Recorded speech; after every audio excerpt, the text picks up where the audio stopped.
Is there a right way to clean your ears? Let's talk about it.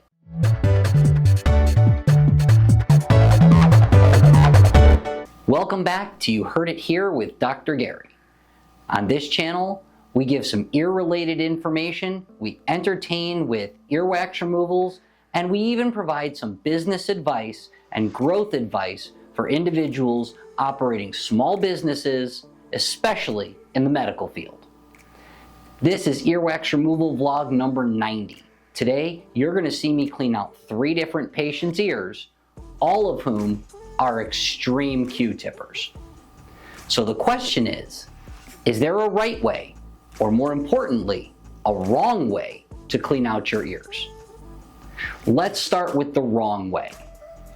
Anytime you're putting anything down the ear canal that has the ability to push that earwax deeper, it's the wrong way to clean your ears. This includes Q-tips, also that cute little tool you can buy online that looks like a corkscrew. Those things just push the wax, especially when it's seriously impacted, down towards the eardrum and makes people like me have to work harder to get that wax out. Other things that people do is they'll use wax softening drops such as Debrox, or even something as simple as olive oil to help to get the wax out of their ears. Now, this isn't necessarily a bad thing. However, you do need to know these drops and olive oil do not remove wax. All they do is soften it. Once you soften it, you do need to irrigate or rinse out the ear to get both the drops and or olive oil out of the ear, as well as the softened wax. So that's not a removal method as much as it is a softening method. Finally, people talk about putting hydrogen peroxide in your ear. Well, I mean, it works. It'll dry up that earwax and cause it to be a little bit more flaky, but it can also dry the skin in your ear canal and cause some other issues. Once your ear canal is clean, once you know there's no wax in it, the best thing that you can do is let a little water go in and out of your ear as you take a shower. That's going to help to rinse any of the surface wax off, especially in the outer 1/3 of the ear canal, and allow you to use the epithelial migration, or the natural ear cleaning of your body. Yes, your ears are self-cleaning. Let it do its job. If you're letting that epithelial migration carry the dirt, debris, and earwax out, and you're not cramming it further down there, your ears will stay fairly clean with minimal maintenance by you. A little bit of water as you take a shower cures a lot of ills.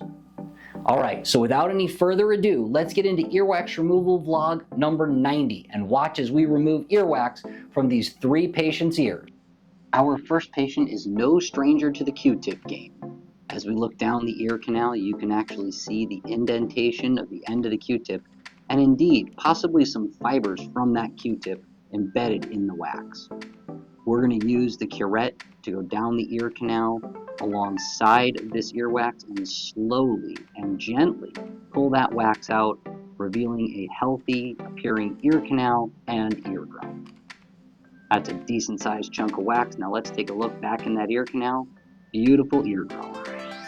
Our second patient is yet again another avid Q-tipper.